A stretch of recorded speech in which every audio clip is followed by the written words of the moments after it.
we can go ahead and talk about Caitlin Clark breaking the three-point record for the WNBA. Now, Caitlin Clark is a phenomenal WNBA athlete. Wherever women's basketball goes, wherever that news comes from, she's most likely going to be the centerpiece of it all. And she's been arguably the best rookie in the entire draft class. And aside from Angel Reese, there's nobody else that's really even comes close when you talk about just overall skill, overall talent, and overall popularity on a WNBA basketball court. And Angel Reese recently, she's been playing very good as well. She recently had, I believe, 3 games where she ended with 20 rebounds or more, which is fantastic. And what makes it even more crazy is how Caitlin is still getting more attention than Angel, and Caitlin is well ahead of the Rookie of the Year race compared to Angel. So it's Caitlin is so far ahead in that debate. Angel isn't even a part of the debate anymore. It's really just a matter of when Caitlin is going to win the Rookie of the Year and if she's going to win it unanimously. The question of her winning it now is just a matter of time. So Caitlin, with this record, she has made over 86 three-pointers in her first season in the WNBA. That is more than the recent number one three-point shooting season by a rookie, which was set at 85 in 2022 to the number 1 overall pick, Ryan Howard. And now, some might argue that maybe the WNBA season was how should I say? Maybe it was the season back then was shortened, but the recent record set by Ryan Howard was broken in 34 regular season games, but Caitlin Clark ended up breaking this record after playing 31 regular season games. So she made three three-pointers in the 84-80 win over Connecticut on Wednesday. And it should also be pointed out that ever since, I believe, Diana Taurasi ended up talking down about Caitlin, saying that the WNBA is going to be a rude awakening for her, she has won in practically every single matchup against Diana. And that just, aside from her mental fortitude, what else doesn't she have? What doesn't Caitlin Clark have? And now, on the Fever ended up, now Caitlin Clark is leading the league in three-pointers with 88, which is one ahead of Kayla McBride after this previous game, according to this article. However, Caitlin Clark is shooting 33% from beyond the three-point line in comparison to Kayla McBride, who is shooting 42%. And other veterans, such as Stephanie Dawson, who shoots 48% from the three-point line, which is ridiculous. Jesus, 48% from three is insane.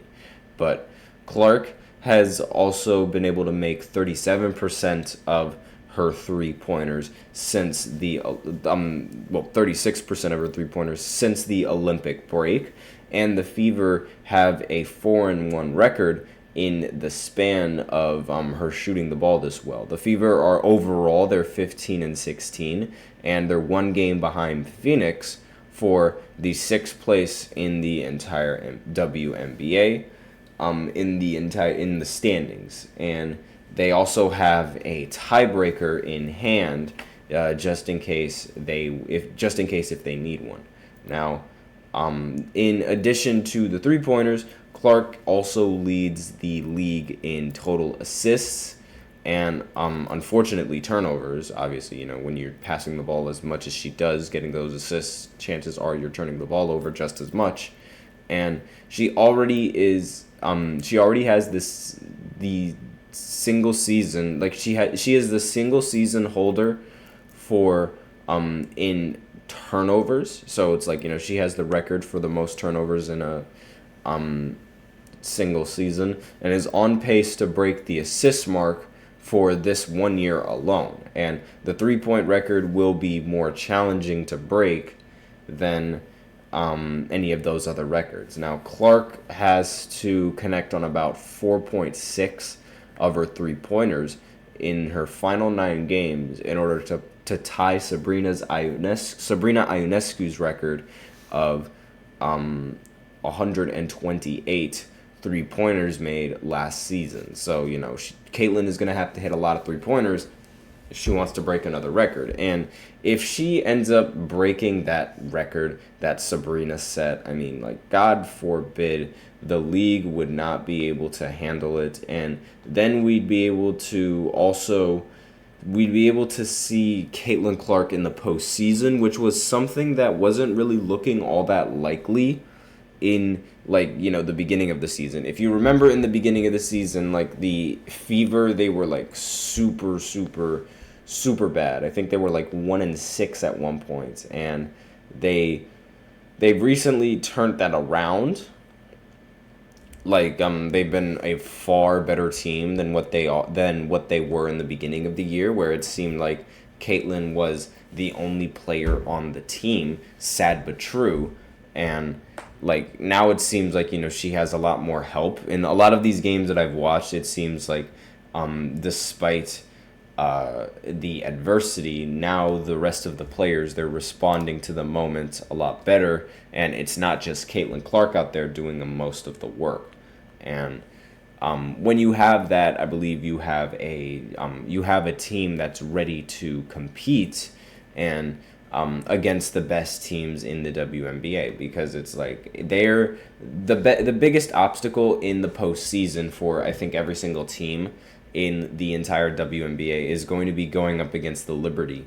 And they have a fantastic team. They have Brianna Stewart, they have Sabrina Ionescu, they just have great talent overall over there. And that's probably going to be the team that they need to beat that's probably going to be the team that a lot of teams actually need to focus on beating in the postseason, because they are probably going to get people very, very upset, and they're really going to really, really give people a run for their money in these postseasons. But that's basically it for the WNBA talk. Again, this is a record that it's never been touched before. Not that it hasn't ever been touched before, but it's another record that Caitlin easily broke in her first year. And it's what can't she do at this point? She's already leading the entire WNBA in 2 different categories. And it's that's just a fantastic feat to, have under your arsenal.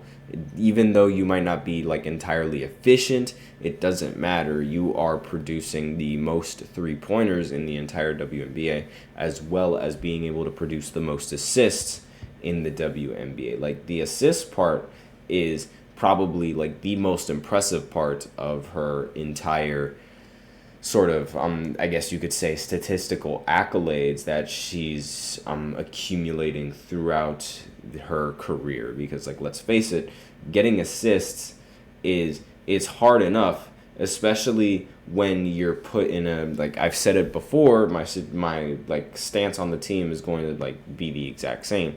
When your team isn't really all that good and you're still able to rack up as many assists as she does, it's you're really doing what it takes to make your team better.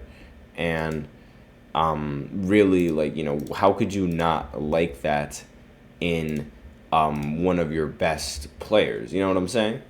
You would love for that to be a quality that your draft pick has, or your your rookie player that you just acquired has. Like, and that's the impact that they're bringing day in and day out in every single game, because it's like, I mean, let's face it, she's getting all the attention that she's getting from all these fans for a reason. But anyways, aside from that, we are out of time for this second segment. So now I will go ahead and go into the third segment, where I talk about T-Mac and his list of the best scorers in the NBA.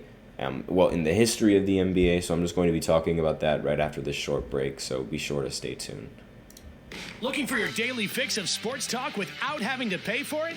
GSMC Sports Network is available on YouTube. Just search GSMC Sports Network. Get your fix of daily sports talk shows on YouTube, absolutely free. NFL, college football, NBA, MLB, MMA, UFC, fantasy football, and so much more. GSMC Sports Network has shows running all day long, with new sports shows starting every 2 hours. Just like on your favorite cable sports channel, except GSMC Sports Network is absolutely free. Just search GSMC Sports Network on YouTube to catch one of your new favorite shows, like the GSMC College Football Podcast, Chip Shot Football Podcast, Hoops and Heels Women's Sports Podcast, GSMC Basketball Podcast, and so many more. Check it out for yourself. GSMC Sports Network, now available on YouTube absolutely free. Search GSMC Sports Network on YouTube right now.